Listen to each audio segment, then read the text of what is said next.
नमस्कार दोस्तों, the dynamic education पे आपका बहुत बहुत स्वागत है। आज के इस सेशन में हम डिस्कस करेंगे रियल नंबर के कुछ और इम्पोर्टेंट क्वेश्चंस।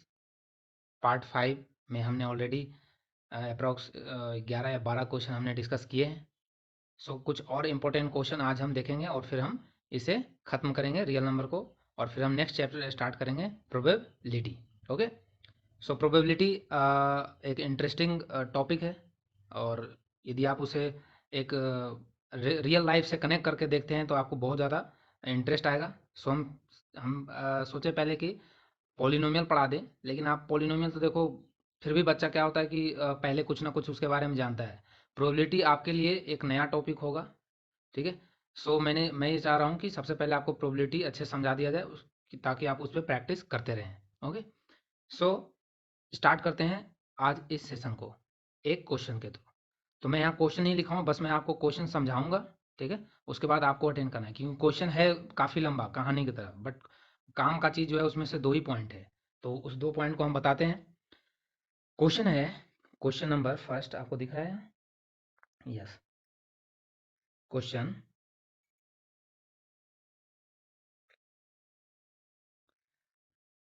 105, 105 बकरी है, गोट है, ठीक है। और 140, और ये क्वेश्चन आपको आर डी शर्मा के बुक में मिल भी जाएगा, ठीक है। डंकी है, गधा है, डंकीज, और 175 काउज है, ठीक है, गाय है। सो क्वेश्चन ये कह रहा है कि ये 3 नंबर ऑफ एनिमल्स हैं, ठीक है, 105 और 140, 175। अब इनमें से क्या बोल रहा है कि इनको रिवर को पार कराना है, कोई नदी है उससे इनको पार कराना है। अब ये नदी में तैर कर तो जाएंगे नहीं, ठीक है, तो इसका मतलब कोई ना कोई क्या होगा, एक वे होगा जिसके थ्रू इसको इनको पहुंचाया जाएगा। तो वो यहाँ पे बोल रहा है कि एक इसका जो भी मालिक है, ठीक है, वो इसको बोट में रखकर और इसको यहाँ से ले जा रहा है, ठीक है। बोट में रख के इस तरह एक नदी के इस किनारे से इस किनारे ले जा रहा है। सो और क्वेश्चन ये कर रहा है कि बोटमैन जो है वो काफ़ी लेजी है, ठीक है। बोटमैन जो है वो काफ़ी लेजी है, और उसने क्या कंडीशन रखा कि मैं एक बार तो मैं नहीं ले जाऊंगा, मैं इसे ट्रिप करके ले जाऊंगा। एक ट्रिप ले गया, फिर दूसरी ट्रिप करके ले गया, तीसरी ट्रिप ले गया, और उसने जो कंडीशन रखे वो ये था कि हम सेम नंबर ऑफ एनिमल्स ले जाएंगे इन एवरी ट्रिप, मतलब प्रत्येक ट्रिप में वो सेम नंबर ऑफ एनिमल्स जानवर ले जाएगा, और they have be a same kind, मतलब सेम नंबर होगा, सेम नंबर ऑफ एनिमल और सेम काइंड, ठीक है, सेम काइंड, मतलब वो सेम काइंड मतलब बराबर प्रकार के, मतलब यदि गोट को ले जाऊंगा तो बकरी होगा तो फिर बकरी होगा, डंकी होगा तो फिर डंकी होगा, ठीक है। ये उसने कंडीशन रखा। अब आपको ये बोल रहा है कि, और उसको बोला है कि हम जितना से जितना कम से कम ट्रिप लगाएं, ठीक है, वो जितना कम से कम ट्रिप लगाएगा उसके लिए वो बेटर होगा। तो वो कौन सा नंबर चूज करेगा जिसमें कि उसके साथ वो जिसमें कि वो नंबर ऑफ एनिमल्स उसके पास सेम हो, ठीक है, मतलब ईच ट्रिप में, ईच पर ट्रिप, ईच ट्रिप, मतलब कि जैसा कहने का मतलब मैं बोलूँ कि फर्स्ट ट्रिप में 10 ले गया तो नेक्स्ट ट्रिप में भी 10 ही ले जाएगा, थर्ड ट्रिप में भी 10 ही ले जाएगा। कहने का मतलब ये है, सेम नंबर ऑफ एनिमल्स पर ट्रिप का मतलब कि हर ट्रिप में सेम एनिमल्स ले जाएगा, और उसमें बराबर प्रकार के होगा, ठीक है, अलग अलग नहीं होगा। सो अब इसमें आपको क्वेश्चन ये पूछा है कि how many animals went on each trip, मतलब how how many how many animals went on each trip, ठीक है, ईच ट्रिप्स। आप बताओ कि प्रत्येक ट्रिप पे कितने जानवर को ले जाया जाएगा। सो देखो स्टार्ट करते हैं अब। ये सिंपल क्वेश्चन है, आपको मैंने पहले ही बता रखा है कि जब भी आपको क्या पूछे कि वो कितने मैक्सिमम नंबर होंगे जिसको कि एक ट्रिप में ले जाया जाए, ताकि क्योंकि देखो यहाँ पे कंडीशन ये है ना, कि कंडीशन ये है कि ये मिनिमम भी ले जा सकता है, लेकिन इसको नंबर ऑफ ट्रिप पे तो वो क्या चाहेगा, वो ये थोड़ी चाहेगा कि हम बार बार आते रहें और जाते रहें, ठीक है। तो वो चाहेगा कि हम एक बार में इतने मैक्सिमम ले जाएं ताकि हमें मिनिमम नंबर ऑफ ट्रिप हमें लगाना पड़े, ठीक है। तो वो यहाँ पे क्या देखेगा, मैक्सिमम चूज करेगा कि वो हम नंबर मैक्सिमम कौन सा है जिससे कि हमें कम ट्रिप लगाना पड़ेगा। तो हम मैक्सिमम के लिए क्या निकालते हैं, हम निकालते हैं क्या, एचसीएफ, हाईएस्ट कॉमन फैक्टर। तो इसका एचसीएफ निकाल दो, 105 और 140 और 175 का एचसीएफ निकाल दो। समझ में आया? सो देखो मैं यहाँ पे कैलकुलेशन नहीं करूँगा, क्योंकि कैलकुलेशन करने में टाइम वेस्ट क्यों करूँ, क्योंकि उसके बदले में फिर मैं और नेक्स्ट क्वेश्चन डिस्कस कर दूंगा। सो आप इसका कैलकुलेशन फाइंड आउट करना, ठीक है। कैलकुलेशन मैं यहाँ पे आपको आंसर बता देता हूँ। आंसर आपको ये आएगा 105 140 और 175 का आंसर आएगा आपको एचसीएफ में आएगा 35। ठीक है। आप मैंने पहले बता रखा है पिछले क्लास में 3 का कैसे निकालते हैं, इन दोनों का लेकर यूक्लिड डिवीजन लेमा लगाना, फिर जो इसका एचसीएफ आएगा उसमें ये डिविडेंड हो जाएगा और वो डिवाइजर हो जाएगा, और फिर इसको फिर इन दोनों में यूक्लिड डिवीजन लेमा लगाना और उसके बाद फिर फाइंड आउट करना, तो आपको 35 आंसर आएगा। ठीक है। तो आप क्या देख रहे हो, ये वो मैक्सिमम नंबर है कि वो इतने एक ट्रिप में वो ले जाएगा, तो उसको मिनिमम ट्रिप भी लगाना पड़ेगा और उसके साथ उसके हर ट्रिप में इक्वल नंबर के एनिमल्स जाएंगे, ठीक है, और सेम काइंड के चले जाएंगे। कैसे देखो 35, अब 35 यदि बकरी को ले जा रहा होगा, ठीक है, तो बकरी के लिए कितने ट्रिप लगाएगा, 3 ट्रिप लगाएगा, और तीनों ट्रिप में कितना होगा 35 35 35। समझ में आया? क्यों? क्योंकि 35 जो एचसीएफ आया वो इन तीनों को डिवाइड कर देगा। ओके। सो वो 35 नंबर है जो कि क्या हो मैक्सिमम नंबर है, जिसमें कि उसको कम सेम नंबर भी चला जाएगा, जो उसने कंडीशन रखा है वो भी फुलफिल होगा, ठीक है, और सेम काइंड के भी होंगे, और उसे मिनिमम ट्रिप भी लगाना पड़ेगा, क्योंकि वो है लेजी, हमने पहले बताया था वो है लेजी। तो वो ऐसा है, अब ऐसा है नहीं कि सिर्फ 35 ही इन दोनों को डिवाइड करता है, 5 भी तो डिवाइड करता है इसको, 5 भी तो इसका एचसीएफ हो सकता है। समझ, 5 भी तो इसका फैक्टर है, 5 भी तो सबको डिवाइड करेगा। तो लेकिन हम हाईएस्ट कॉमन फैक्टर निकालते हैं। हाईएस्ट कॉमन फैक्टर का मतलब ये हुआ कि इससे ऊपर और कोई नंबर नहीं है जो इन तीनों को डिवाइड करे। आप खुद देख लो, तो यदि मैं 45 लेता हूँ तो नहीं डिवाइड करेगा, तो इससे और कोई नंबर ऊपर नहीं है 35 के ऊपर, 36 37 40 जो इन तीनों को डिवाइड कर देगा। समझ में? वो किन्हीं एक को करेगा लेकिन एक को नहीं करेगा, तो इसका मतलब ये नंबर हाईएस्ट है। तो इतना ही नंबर उसको एक ट्रिप में ले जाना पड़ेगा, ताकि उसको सेम नंबर ऑफ एनिमल्स भी लगे, नंबर भी उसमें हो, और नंबर ऑफ ट्रिप जो है वो मिनिमम हो और सेम काइंड के हो। समझ में आया? तो आई थिंक आपको अब क्लियर हो गया होगा इस क्वेश्चन का। आप इसका सोल्यूशन कर लेना है। इसका सॉल्यूशन में कोई ज़्यादा कुछ 30 मार्क का है नहीं, बस एचसीएफ ही तो निकालना है, बच्चों वाला काम। अब नेक्स्ट क्वेश्चन चलते हैं। देखो जो नेक्स्ट क्वेश्चन हम लेंगे वो है तो इजी, बट मैं एक बार आपको डिस्कस कर देना चाहता हूँ, क्योंकि इसमें जो पढ़ेंगे इसमें हर लेवल के बच्चे पढ़ेंगे। सो हमें जो जितने भी ईच एंड एवरी टाइप्स के स्टूडेंट हैं, जो जिनका थोड़ा बेसिक कम है, वो भी इसे समझ पाएँ, इसलिए मैं उनके लिए ये बता देता हूँ। जैसे आपको कभी-कभी क्वेश्चन आ जाए कि आप चलो इसका प्राइम फैक्टराइज़ेशन के थ्रू आप एचसीएफ बताओ, ठीक है? या इसका प्राइम फैक्टराइज़ेशन के थ्रू आप इसे प्राइम फैक्टराइज़ेशन करके इसका फैक्टर लिखो, ऐसा क्वेश्चन आ सकता है। तो आपको इसमें कुछ भी नहीं करना है, जैसे आप प्राइम फैक्टराइज़ेशन करते हो वैसे कर देना। 945 में एक को ले रहा हूँ, ठीक है। अब इसमें देखो 945 है, लास्ट में 5 है, तो ये किससे, यहाँ हम किससे जाएंगे, ये किससे जाएगा 5 से जाएगा, ये किससे जाएगा 5 से जाएगा। सो 5 से, और ये क्यों जाएगा क्योंकि लास्ट में 5 है। देखो मैं वैदिक मैथ जो होता है ना, मैं कैलकुलेशन का एक थोड़ा सा जो कैलकुलेशन फास्ट करने का जो तरीका है, वैसे तो कैलकुलेशन आपके आपके जो डेली प्रैक्टिस है उसी से फास्ट होगा, लेकिन फिर भी मैं एक वैदिक मैथ करके एक सेशन लाऊंगा, उसमें बताऊंगा थोड़ा शॉर्ट ट्रिक, तो उससे आपको थोड़ा हेल्प मिलेगा। तो आप उसे ज़रूर देखिएगा, मैं जल्दी उसका उस सेशन को लाऊंगा। सो अभी देखो, अब ये 5 बार में कितने बार में देगा, एक आ गया, यहाँ 4 आएगा, फिर ये 4 आया तो कितने बार में जाएगा 8 आएगा, 40, ये फिर 4 आया, 4 अपना कैरी बचा, फिर ये 5 आया तो ये 9 बार में, मतलब 189 में गया। अब ये हमें साफ साफ दिख रहा है कि हमें 3 से लगाना है। देखो यहाँ कोई नो से मत लगाना, क्योंकि 9 में तो फिर 3 छुपा हुआ है ना, तो आपको प्राइम फैक्टराइजेशन में तोड़ना है, तो प्राइम नंबर ही लेना आप। तो 3 से लिया तो 3 6 जा, और सॉरी और 3 63, ठीक है। 63 के बाद अब ये हमें दिख रहा है ये फिर 3 से जाएगा, ठीक है। तो कितने जाएगा 21 बार में जाएगा, 21 के बाद फिर ये 3 से जाएगा, फिर ये 7 बार में जाएगा, अब नहीं आएगा, ठीक है। तो अब कितना होगा, ये 5 इंटू 3 की पावर कितना आ जाएगा 1 2 3 3 इंटू 7, ये हो गया प्राइम फैक्टराइजेशन, ये हो गया प्राइम फैक्टराइजेशन। समझ में आया? तो इसी तरह से आपको जितने भी क्वेश्चन होंगे इसमें आप प्राइम फैक्टर निकाल सकते हो। मैं इस पे ज़्यादा क्वेश्चन नहीं कराऊंगा, आपके बुक में बहुत सारे क्वेश्चन होंगे, आप उसी को प्रैक्टिस करना, ठीक है। मैं अब नेक्स्ट क्वेश्चन जो करा रहा हूँ वो कराऊंगा कि क्वेश्चन नंबर कि explain explain explain why 7 into 11 into 13 plus 13 and मैं एक क्वेश्चन कराऊंगा इस टाइप के। ऐसे क्वेश्चन आपको बहुत सारे बुक में मिलेंगे, तो आप इसको ध्यान से समझना, एक क्वेश्चन करोगे आप, फिर बाकी आप खुद कर लेना। 5 into 4 into 3 into 2 into 1 plus 5, ठीक है। Are are composite number, composite number, ठीक है। आपको एक्सप्लेन करना है कि ये जो 7 इंटू 11 इंटू 13 प्लस 13 है, plus 13, and 7 into 6 into 5 into 4 into 2 into 1 plus 5, ये एक कंपोजिट नंबर है, और है तो उसे वाई क्यों, इसे एक्सप्लेन करना है। तो देखो बेसिकली बात यहाँ पे है कि दो टाइप के नंबर होते हैं, एक प्राइम नंबर, एक कंपोजिट नंबर। हमने पढ़ा है पहले दोनों, प्राइम नंबर और कंपोजिट नंबर।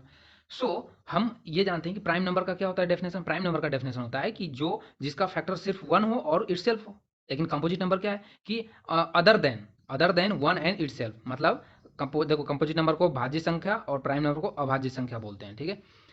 सो इसमें मोर देन टू फैक्टर होना चाहिए कंपोजिट नंबर के लिए। तो हम इसे, यदि कंपोजिट इसे हमें प्रूव करना है, तो इसका मतलब हमें इसमें कहीं ना कहीं प्राइम नंबर के अलावा भी इसमें नंबर हमें ढूंढना पड़ेगा। समझ में आया? तभी तो हम कंपोजिट इसे प्रूव कर पाएंगे। सो देखते हैं, पहला हम लेते हैं जो फर्स्ट नंबर दिया आपको, 7 इंटू 11 इंटू 13 प्लस का 13। अब इसमें से आपको 13 कॉमन ले सकते हो ना, ले लेते हैं कॉमन। तो हमने 13 कॉमन ले लिया, तो ये यहाँ कितना हो जाएगा, 7 इंटू 11 हो जाएगा सिर्फ, ठीक है। 7 इंटू 11 और प्लस का यहाँ पे 1, समझ में आया? और इसको और लिखेंगे तो 7 इंटू 11 कितना हो जाएगा, 7 गुने 11 77, ठीक है। 77 प्लस 77 प्लस 1 मतलब 78, ठीक है। 13 इंटू 78, और 78 में देखो कि क्या छुपा हुआ है, क्या छुपा है बताओ। अरे 78 में क्या छुपा है, 13, एक एक प्राइम नंबर छुपा है ना, 13। देखो पहाड़ा तो आपको याद होना ही पड़ेगा, मतलब आपको जुबा पे होना चाहिए। ऐसे नहीं कि आपको यदि जरूरत पड़ा है 9, तो आप 9 सते मैं पूछूं तो 9 को तुम पढ़ा पढ़ने लग रहे हो, ठीक है। 9 का 9, 9 दूनी ये, या इंग्लिश वाले से पढ़ेंगे 9 1 जा 9। आपको बिल्कुल करेक्ट याद होना चाहिए 20 तक तो एटलीस्ट। यदि नहीं याद है तो ये समझो कि तुम्हारे लिए एक मैथमेटिक्स सीखना डिफिकल्ट होगा, कैलकुलेशन में बहुत ज़्यादा डिफिकल्ट होगा, ठीक है। सो टेबल तो बिल्कुल जुबा पे होना चाहिए। मैं पूछूं 13 पचे 65, ठीक है, या 13 5 जा तो 65। यदि मैं पूछूं 14 पचे तो 70, 15 सते बताओ, 15 छक 90, 15 सते 75 से, ठीक है। सो इस तरह से आपको बिल्कुल याद होना चाहिए। बरसते 84, मैं तो हिंदी में याद किया हूँ तो मुझे याद है 30 तक का पढ़ा। तो आप भी बिल्कुल एकदम इसी तरह से होना चाहिए, समझे? तो देखो इसमें हम इसे किस में ब्रेक करेंगे, 13 में। तो हम जानते हैं कि 13 तो ये है ही, और ये 13 इंटू 6 इसको लिख सकते हैं, 13 छक 78 होता है, क्योंकि 13 पचे 65, 13 छक 78, ठीक है। अब ये देखो 13 इंटू 6।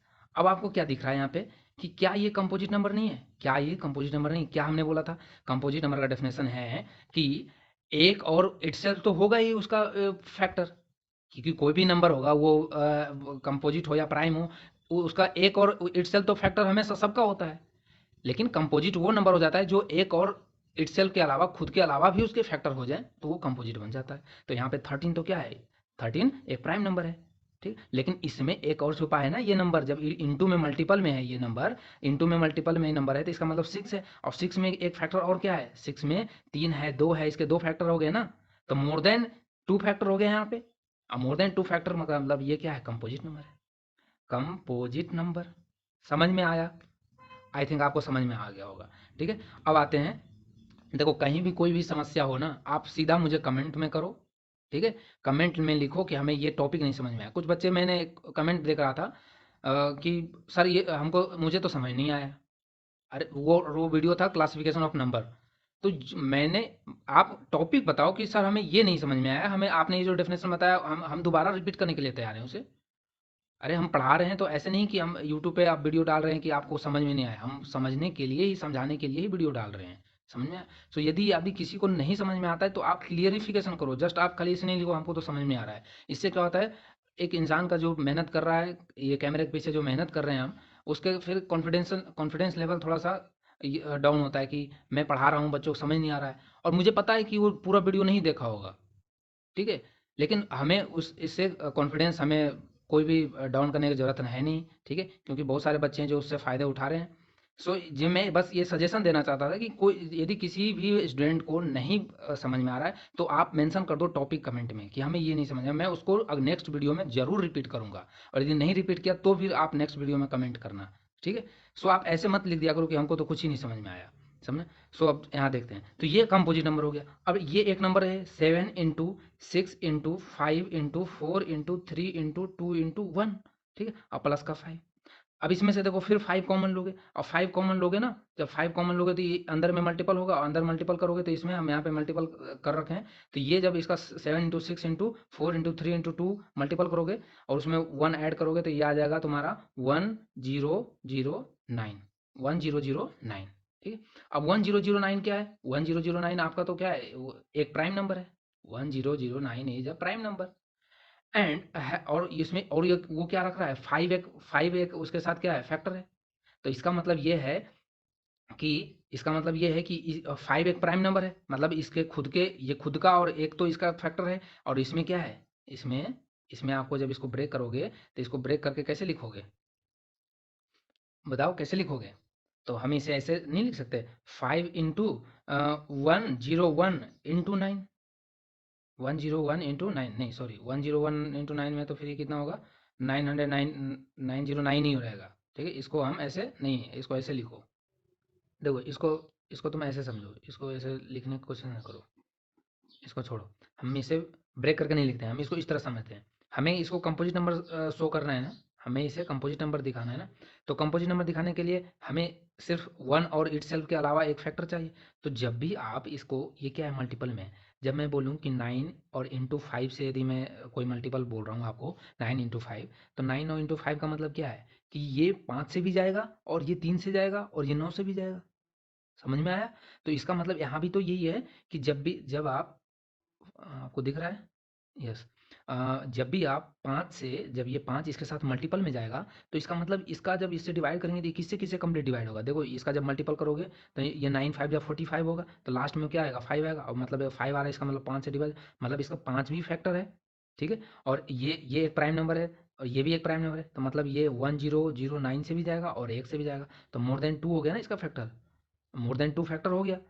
मतलब जो number which is divisible by the itself, itself and 1 and 5, समझ में आया?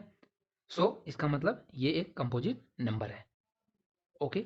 तो इस टाइप से आपको कुछ भी, आपको कोई भी क्वेश्चन पूछे आप इसे बता सकते हो। जैसे मैं आपको एक और एग्जांपल देता हूँ, 3 इंटू 5 इंटू 7 प्लस 7, इसे आप कंपोजिट नंबर बताओ, नहीं बता सकते क्या? अरे एक्सप्लेनेशन ही तो देना है ना आपको, आपको एक्सप्लेनेशन ही देना था, देना है। और एक्सप्लेनेशन देने के लिए आपको मैंने पूरी कॉन्सेप्ट बताया था, इसीलिए कंपोजिट नंबर का नंबर क्लासिफिकेशन नंबर सिस्टम कराया है। 7 यहाँ से कॉमन ले लेंगे और यहाँ कितना हो जाएगा, ये 1 हो जाएगा, यहाँ 1 हो जाएगा, तो ये इंटू में 1 में आएगा, तो 5 इंटू 3 15, 15 और प्लस का 1, 15 प्लस 1, तो मतलब 7 इंटू 15 प्लस 1 इज 16, समझ में। तो अब देखो 7 एक प्राइम नंबर है, तो 7 तो इसका फैक्टर, मतलब इसका कि एक सेकंड तो 7 इंटू 16 तो इसका प्राइम नंबर, 7 इंटू 16 क्या है, ये कंपोजिट नंबर होगा, क्यों? क्योंकि आपको 16 में क्या दिख रहा है, 16 में आपको ये 4 से भी जाएगा, ये 16 से भी जाएगा, ये 8 से भी जाएगा, क्योंकि इसमें छुपा है ना 8, 2 भी, 2 से भी ये कट जाएगा, तो इसका मतलब इसके मोर देन 2 फैक्टर हो गए, समझे। और मोर देन 2 फैक्टर मतलब ये कंपोजिट नंबर है, ओके। तो इस टाइप का क्वेश्चन जो आपको जो भी मिलेगा आप इस तरह से एक्सप्लेन कर सकते हो उसे, ठीक है। सो हम अब चलते हैं नेक्स्ट क्वेश्चन की तरफ। सो नेक्स्ट क्वेश्चन देखो, नेक्स्ट क्वेश्चन आपको बुक में इस टाइप का क्वेश्चन आपको है कि प्राइम फैक्टराइजेशन के थ्रू एलसीएम और एचसीएफ बताओ। तो मैं इसे कराऊंगा नहीं, देखो ये आप खुद कर लेना, क्योंकि इसमें कुछ है नहीं। जैसे मैं आपको एग्जांपल पूछूं 24 15 36 का एलसीएम निकालो और एचसीएफ निकालो by the prime factorisation method, तो नहीं निकाल सकते, आप निकाल सकते हैं इस तरह से एग्जांपल 84 90 या 120 इस तरह से। तो आप इसका प्राइम फैक्टर करो और इसे प्राइम फैक्टराइजेशन तोड़ने ब्रेक करने के लिए मैंने काफ़ी टाइम, बहुत जो पार्ट थर्ड में हमने बहुत टाइम लेकर समझाया था, इसीलिए वहाँ पे मैंने बहुत ज़्यादा टाइम दिया था प्राइम फैक्टराइजेशन को समझाने पे कि कैसे ब्रेक करते हैं, समझ में आया? सो आप वहाँ से आप देख लेना और इस टाइप के क्वेश्चन जितने भी उसको निकालना, छोड़ नहीं देना कि भाई ये तो कर ही लेंगे, ईजी है, ठीक है। प्राइम फैक्टराइजेशन में जल्दी से तोड़ना भी एक अपने आप में वो तभी होगा जब आपके पास प्रैक्टिस होगा बहुत ज़्यादा, समझे। अब एक दो और इस टाइप के क्वेश्चन भी आते हैं कि मैं यहाँ बता रहा हूँ, देखो जो बच्चा यदि वो नहीं लिख पाता है या कुछ लगता है कि इसमें से कुछ इंपॉर्टेंट है तो वो स्क्रीनशॉट भी ले सकता है, ठीक है, आपके पास स्क्रीनशॉट का फैसिलिटी अवेलेबल है। सो आपको देखो ऐसे इस टाइप का क्वेश्चन बहुत आता है एक नंबर या 2 नंबर में, कि आपको 2 नंबर दिया रहेगा, तो बोलेगा HCF of 2 number is 145, HCF of 2 number is 145, HCF of 2 number is 145 and their LCM is 2175, ऐसा है। ये 2 नंबर है, 2 नंबर को मैंने ले लिया ए और बी, ठीक है, ए और बी 2 नंबर ले लिया, उनका एचसीएफ ये है, ठीक है, और ये एलसीएम है, ये एलसीएम है, ये एचसीएफ है, समझ में? बता रहा है कि ये 2 नंबर का एलसीएम एचसीएफ 145 है, 145 है, और इसका 2175 है एलसीएम। तो और उसमें से एक नंबर आपको दे रखा है कि फर्स्ट नंबर जो है वो एक नंबर है 725, तो बी नंबर नहीं बता सकते, दूसरे नंबर नहीं बता सकते बी का वैल्यू, तो बता सकते हैं, हमने फॉर्मूले देखे हैं, हमने पढ़ाया है तुम्हें, क्या कि LCM LCM into HCF HCF HCF का जो मल्टीपल होता है ये किसके बराबर होता है, इन दोनों के नंबर के बराबर होता है, ए इंटू बी। तो यहाँ पे पुट करके वैल्यू कैलकुलेट कर सकते हो। तो इस टाइप के क्वेश्चन भी बहुत ज़्यादा आता है, इसको आप प्रैक्टिस करना। अब हम चलते हैं नेक्स्ट क्वेश्चन की तरफ, ठीक है। नेक्स्ट क्वेश्चन है हमारा, next question, so next question हम लिखते हैं। नेक्स्ट क्वेश्चन हमारा ये कहता है कि find the question, find the smallest number,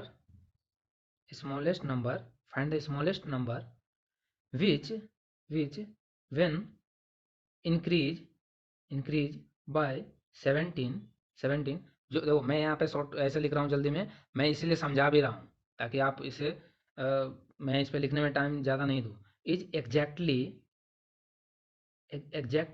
डिविजुअल by 520 and 468, 520 and 468, मतलब ये कह रहा है क्वेश्चन कि वो कौन सा स्मॉलेस्ट नंबर है, वो कौन सा स्मॉलेस्ट नंबर है जिसको कि 17 यदि बढ़ा दें, इंक्रीज कर दें, तो वो नंबर इन दोनों से डिवाइड हो जाए, वो नंबर इन दोनों से डिवाइड हो जाए, स्मॉलेस्ट। और स्मॉलेस्ट बोला है तो हमने कल आपको बताया था, जहाँ भी स्मॉलेस्ट या लीस्ट आपको नंबर मिले, ठीक है, मिनिमम, वहाँ पे आप क्या निकालते हो, एलसीएम, क्योंकि एलसीएम ये तो वो नंबर होगा ना जिसको कि एलसीएम वो नंबर होगा जो इनको इससे डिवाइड कर दे, समझ में आया? तो इन दोनों का जो एलसीएम होगा ये उसे डिवाइड कर देगा, तो हम एलसीएम निकालेंगे, और एलसीएम निकालने में हम क्या करते हैं, प्राइम फैक्टराइजेशन का हेल्प लेंगे। देखो 520, अब ये इसको पहले ऐसे लिखो, देखो मैं यहाँ पे एक क्वेश्चन करा देता हूँ कि कैसे ब्रेक करते हैं। तो 50, क्या मैं इसे 52 इंटू 10 नहीं लिख सकता? जब भी आपको 10 मिले ना, जीरो मिले लास्ट में, उसको 10 में तो कन्वर्ट कर ही दो, ठीक है, या 100 मिले तो उसे डबल जीरो मिले तो उसको 100 में अलग कर दो, समझ में आया? और अब आपको दिख रहा है 52 में एक प्राइम नंबर तो दिख रहा है 13, क्योंकि 13 चौक 52 होता है, कितना होता है, 13 चौक 52, तो मतलब 13 इंटू हम इसे 4 लिख सकते हैं, और इसको क्या लिख सकते हैं, 5 इंटू टू, 5 इंटू 2, ठीक है, तो ये भी प्राइम नंबर में टूट गया। तो 13 इंटू, अब ये 4 को हम 2 स्क्वायर लिखते हैं, और एक और 2 है तो इसको हम डायरेक्ट लिख देंगे 2 की पावर क्यू, ठीक है, और इंटू 5, ये टूट गया सिंपली। अब आते हैं 468 पे, तो 468 को प्राइम फैक्टर में कैसे तोड़ेंगे? तो 468 में देखो, आप इसमें दो दो का पहले लगाओ, तो जब हम इसे ब्रेक करेंगे तो 8 8 से तो ये जाएगा, तो इसका मतलब 8 तो कर ही दो, 2 के पावर क्यू तो कर ही दो ये, ठीक है। उसके बाद ये कितना, 6, सबका सम कितना है, 8 से 14 और 4 20, ठीक है, तो इसका मतलब ये है 3 का स्क्वायर, ठीक है, 9 से भी जाएगा क्योंकि 6 4 10 18, ठीक है, इसका सम कितना आ रहा है, 18 आ रहा है, तो इसका मतलब ये 9 से भी जाएगा। और इंटू इंटू 5, इंटू 5 नहीं आएगा, 5 कैसे आएगा, 13 आएगा, इंटू 13, यहाँ से इंटू 13, ठीक है, इंटू 13। देखो, अब हम क्या करेंगे कि कॉमन लेते हैं, हाईएस्ट जिस पे पावर आता है वो यहाँ पे हम लिखते हैं, तो एलसीएम क्या हो जाएगा हमारा, एलसीएम इक्वल टू, एलसीएम कितना हो जाएगा, दो, 2 के पावर सबसे हाईएस्ट 3 है तो 2 के पावर 3 ले लिया, ये सब मैंने पहले बता रखा है, ठीक है, इसलिए मैं जल्दी लिखता हूँ यहाँ पे, 3 के पावर ये है, और 5 इंटू 13, और जब इसको आप मल्टीपल करोगे तो ये आएगा 4680। तो मतलब 4680 वो नंबर है, 4680 वो नंबर है जिसको कि ये दोनों डिवाइड कर देगा, मतलब 520 भी डिवाइड कर देगा इसको, 468 भी डिवाइड कर देगा। लेकिन आपको तो ये नहीं पूछा है, आपको तो ये पूछा है कि सबसे स्मॉलेस्ट नंबर बताओ, वो स्मॉलेस्ट नंबर बताओ जिसको कि 17 इंक्रीज करे ना, उसको ये दोनों डिवाइड कर दे। तो मतलब यहाँ से आप दिमाग लगा रहे हैं, सोच रहे हैं कि क्या पूछ रहा है ये, कि मतलब वो स्मॉलेस्ट नंबर बताओ जिसको कि 17 इंक्रीज करे, तो क्यों ना हम इसमें 17 माइनस कर दें, और वो जो नंबर आएगा उसको बोलेंगे कि भाई ये वही नंबर है जिसमें कि 17 ऐड करेंगे ना, तो इन दोनों इसको डिवाइड कर देगा। सिंपली, ठीक है। तो हम यहाँ पे 4680 में 17 क्या करेंगे, माइनस कर देंगे, तो क्या आ जाएगा 4663, यही आएगा 4663। तो 4663 वो नंबर है, स्मॉलेस्ट नंबर, जिसमें कि 17 इसमें ऐड करो तो क्या मिल जाएगा आपको, ये मिल जाएगा, और ये दोनों से डिवाइड होता है सिंपली। तो इस टाइप का क्वेश्चन आपको जो भी मिले उस पर आप प्रैक्टिस करो, खूब करो, ठीक है, ताकि आपको एग्जामिनेशन में सोचने की जरूरत ना पड़े, ठीक है। बहुत ईजी क्वेश्चन होते हैं ये सब क्वेश्चन जो है ना, ये दिमाग तो सिर्फ ज्योमेट्री में लगता है, अर्थमेटिक में तो प्रैक्टिस ही चलता है। जितने भी आप जब ज्योमेट्री, जब मैं आऊँगा ट्रायंगल या रेक्टेंगल ये सब में आऊँगा, सर्कल आऊँगा, उसमें दिमाग लगाना पड़ता है। अर्थमेटिक तो बस प्रैक्टिस है, जिसका प्रैक्टिस होगा वो खेल जाएगा, और जिसके पास प्रैक्टिस नहीं है तो मैथ उसको खेला देगा। देखो, एक और इम्पोर्टेंट क्वेश्चन हम लेते हैं। इम्पोर्टेंट क्वेश्चन इसे समझो, क्योंकि इस टाइप का क्वेश्चन मैंने पहले एक कराया है, ठीक है। आपको याद होगा, वो मैंने सर्कुलर पाथ वाला कराया था कि कितने मिनट के बाद वो वापस मिलेंगे, ठीक है। उसमें नाम क्या था, रवि एंड एक और कुछ नाम था। सो उस टाइप, इसी टाइप का क्वेश्चन है। सो लेकिन थोड़ा सा डिफरेंस है, इसलिए मैं इसे बता रहा हूँ, ठीक है, कि इस टाइप का भी क्वेश्चन आए तो आपको अटकना नहीं है। फाइनली उसमें आपको एलसीएम ही लेना रहता है, लेकिन पहले उसको थोड़ा सा घुमा देगा, ठीक है। और ये क्वेश्चन आपको आर डी शर्मा में मिलेगा, ये सारे क्वेश्चन आपको आर डी शर्मा में मिलेंगे, ठीक है। सो देखो, मैं क्वेश्चन पढ़ रहा हूँ कि एक सर्कुलर पाथ है, एक सर्कुलर पाथ है जिसकी सरकमफ्रेंस, सरकमफ्रेंस जो है, सरकमफ्रेंस कितना है, 360 किलोमीटर, 360 किलोमीटर, समझे। 360 किलोमीटर इसका सरकमफ्रेंस है, मतलब इसकी ये पूरी सरकमफ्रेंस 360 किलोमीटर है। मतलब डिस्टेंस ये सर्कल का मान लेते हैं, ये कोई गोल कोई पार्क है या कुछ भी है, उसका डिस्टेंस पूरा राउंड में 360 किलोमीटर है। और 3 साइकिलिस्ट है, मतलब 3 साइकिल चलाने वाला बंदा है, मान लेते हैं A B C, A B C 3 बंदा है। ए जो भाई साहब है, ये 48 किलोमीटर पर डे चलाते हैं, ठीक है। और ये जो भाई साहब हैं, ये 60 किलोमीटर पर डे चलाते हैं।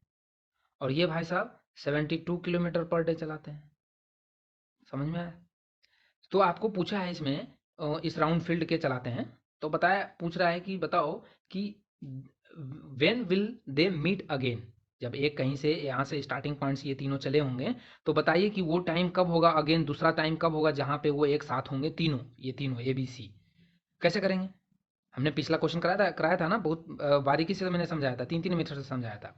तो पहले तो ये दिमाग में ये लाओ ना कि कुछ बच्चे इसी का एलसीएम निकाल के आंसर बता देंगे इतना है। अरे एलसीएम, इसका कैसे एलसीएम ले, वो आपको पूछ रहा है वो टाइमिंग बताओ, वो टाइम बताओ कि जहाँ पे ये फिर दोबारा मिलेंगे। आपको ये टाइमिंग पूछा है यार, तो टाइमिंग के लिए तो पहले आप टाइम तो निकालो, पहले टाइम तो निकालो कि ये कितने घंटे ले रहा है, ये कितना घंटा, ये तो आपको किलोमीटर दे रखा है। तो पहले आवर्स निकालो, तो आवर्स कैसे निकालेंगे हम, कि एक आवर्स कितना होगा बताओ। एक आवर्स हो जाएगा, जैसे एक दिन में ये इतना लगाता है, तो 360 को पूरा एक चक्कर लगाने में कितना टाइम लगाएगा ये, तो एक दिन में इतना लगाता है, तो इसका मतलब 360 डिवाइड बाई 48, 360 डिवाइड बाई 48, और 360 डिवाइड बाई 48 का कैलकुलेशन करोगे तो आएगा तुम्हारा 7.5, 7.5, 7.5 डेज लगाएगा ये, 7.5 डेज लगाएगा, क्योंकि किलोमीटर से तो किलोमीटर कैंसिल हो जाएगा, डेज बचे, तो 7.5 डेज लगाएगा। और एक एक दिन में कितने होते हैं, एक दिन में होते हैं 24 घंटे, 24 आवर्स, ठीक है। और एक दिन में 24 आवर्स, तो 75 से मल्टीपल, तो 24 सत्ते कितना होता है, 62 से, और ये 5 12, तो मतलब ये आ जाएगा आंसर आपको 180, ठीक है। 24 सत्ते 68 से और 12 मतलब 180, हाँ 180 आवर्स आ जाएगा, समझे। तो मतलब ये 180 घंटे लगाएगा ए। इसी तरह से बी का जब निकालोगे तो बी का कितना आएगा, बी आप निकालोगे 360 डिवाइड बाय 60, तो जीरो से जीरो कैंसिल, ये आ जाएगा कितना, ये आ जाएगा 6, 6, और 6 का मतलब कितना आएगा, 6 डेज का मतलब 24 छक 44 से 144 आवर्स, 24 छक 44 से। सी का के निकालोगे तो कितना आ जाएगा, 36 डिवाइड बाई 2, 72, ठीक है। तो इसका जब कैलकुलेशन करेंगे तो ये आ जाएगा 5, 5 बार में जाएगा। अब 5 बार में जाने का मतलब ये आ जाएगा 24 × 5 = 120 आवर्स। हाँ, अब आप कैलकुलेट कर सकते हो, अब आप एलसीएम निकालने के लिए रेडी हो जाओ, ठीक है। अब आप एलसीएम इसका निकाल सकते हो। एक सेकंड में थोड़ा सेटिंग कर दूँ, इसका लगता है कैमरा, एक सेकंड, ओके अब सही है। तो अब आप क्या करोगे, इसका एलसीएम निकाल सकते हो, क्योंकि आपके पास आवर्स पता हो गया, ठीक है। तो आप एक बार इसका एलसीएम लोगे, प्राइम फैक्टराइजेशन से निकाल लेना, मैं अब इसको नहीं करूँगा, ठीक है। अब इसका एलसीएम लेना, उसके बाद फिर आप इसे मतलब इसके बाद इसको एलसीएम लेना और फिर इसे डेज में कन्वर्ट कर लेना, समझ में आया? जो भी इसका एलसीएम आएगा, इसका एलसीएम आई थिंक मेरे हिसाब से 180 और 144 और इसमें 12, तो इसमें 18 और 12 12, तो मतलब ये आ जाएगा 720 के 720 आएगा इसका एलसीएम। ठीक है, 720 आएगा इसका एलसीएम। और 720 का एलसीएम जब आप लोगे तो इसका मतलब 720 आवर्स आया था, इसका मतलब ये हुआ कि इट मीन्स कि 720 आवर्स के बाद 720 आवर्स 720 घंटे के बाद ये साइक्लिस्ट अगेन मिलेंगे। मतलब यदि मान लिया जाए कि ये यहाँ पे ये किसी दिन मतलब मंडे को मान लेते हैं, ये मंडे को यहाँ से ये लोगों ने चलना स्टार्ट किया था और कोई यहाँ पे ऑब्जर्वर था, ये यहाँ पे घड़ी पे देख रहा था कि भाई उस टाइम पे घड़ी में 9 बजे हैं। ठीक है, सुबह के 9 बजे हैं। अब सुबह के 9 बजे हैं तो वो फिर यहीं पे बैठा हुआ है और फिर वो दूसरा बार कब मेजरमेंट देखेगा, तो वो देखेगा 720 घंटे के बाद। अब 720 घंटे को यदि डेज में कन्वर्ट करेंगे तो कितना आ जाएगा, डेज एक दिन में 24, तो इसको डेज में कन्वर्ट कर लो तो 720 डिवाइड बाई 24, तो कितना 24 या 72, मतलब 30 डेज। मतलब कि 30 दिन के बाद ये क्या करेंगे, दोबारा मिलेंगे। समझ में आया, 30 दिन के बाद ये दोबारा मिलेंगे। ओके, सो अब हम चलते हैं अपना नेक्स्ट क्वेश्चन। नेक्स्ट क्वेश्चन हमारा है कि भाई साहब देखो, ये सब क्वेश्चन मैंने पहले करा रखा है इसलिए मैं बताऊंगा, अब अभी नहीं, ये खुद कर लेना कि 2/√7 को प्रूव करो कि ये एक इरेशनल नंबर है। ठीक है, 6 + √3 को प्रूव करो कि एक इरेशनल नंबर है। तो ये सब क्वेश्चन मैंने नहीं कराया। अब ये सब क्वेश्चन कराने का मेरा मतलब मैं इसे सोल्यूशन करूँगा तो क्या फायदा होगा, इससे अच्छा है कि आप इसका सोल्यूशन करो। ठीक है, सो हम नेक्स्ट क्वेश्चन जो इंपॉर्टेंट क्वेश्चन है उसकी ओर चलते हैं। सो नेक्स्ट क्वेश्चन हमारा बेस्ड है terminating on and non terminating concept पे। तो ये मैंने पहले आपको बता रखा है रेशनल नंबर में। देखो, आपको क्वेश्चन ये बोल रहा है, क्वेश्चन आपको यहाँ मैं कराता हूँ। छोटा सा क्वेश्चन है कि without actual performing the long method, मतलब बिना भाग दिए हुए, बिना डिवाइड किए हुए आप बताओ कि ये जो रेशनल नंबर है ये टर्मिनेटिंग है या नॉन टर्मिनेटिंग है। नॉन टर्मिनेटिंग में रिपीटिंग भी होता है, जैसे ये देखो 333 मैंने बताया ना कि ये टर्मिनेट नहीं हो रहा था, ये नॉन टर्मिनेट, लेकिन इसे हम क्या कर सकते हैं, ये रिपीटिंग है और रिपीटिंग जो होता है उसको हम टर्मिनेट कर सकते हैं क्या लगा के, बार लगा के। ठीक है, तो यही स्टेटस। तो पहला क्वेश्चन आपको बोल रहा है, फर्स्ट क्वेश्चन है कि आपको 23/8 को बताओ बिना डिवाइड किए हुए कि ये टर्मिनेटिंग है या नॉन टर्मिनेटिंग है। समझ में आया, तो बताओ कैसे बताओगे। ये मैंने थ्योरम आपको बता रखा है, यदि आप पार्ट 3 या पार्ट 4 में वीडियो देखना, उसमें मैंने जिसमें रेशनल नंबर कराया है पार्ट 4 है वो। ठीक है, उसमें मैंने करा रखा है पूरी थ्योरम 3 दिन बताया था कि P/Q जिसको 2 की पावर m और 5 की पावर n के फॉर्म में लिखा जा सकता है नीचे, वो क्या हो जाएगा, वो टर्मिनेटिंग होता है। ठीक है, तो इसको ये इसके नीचे क्या है, 8 है। 8 को हम लिखने की कोशिश करते हैं, कैसे लिखेंगे, 8 की पावर क्यूब इंटू इंटू क्या इसे 2 की पावर n और 2 की पावर m और 5 की पावर n के फॉर्म में लिख सकते हैं क्या, बताओ। तो हम 2 की पावर n और 5 के फॉर्म में नहीं लिख सकते इसको, लिख सकते हैं नहीं लिख सकते हैं बताओ। हाँ लिख सकते हैं, क्यों, क्योंकि यहाँ पे हम जीरो भी तो ले सकते हैं ना। हम n के जगह पे क्या लिख देंगे, जीरो लिख देंगे, और 5 की पावर जीरो कितना 1 होगा, तो डेट मीन्स तो ये 8 ही रहेगा। इसका मतलब हम इसे लिख सकते हैं, हम इसे लिख सकते हैं 2 की पावर m और 5 की पावर n के। मैंने बताया था ना m और n क्या है वहाँ पे, m और and n are is the non negative integer. भाई निगेटिव नहीं होना चाहिए, लेकिन जीरो तो हम लिख सकते हैं।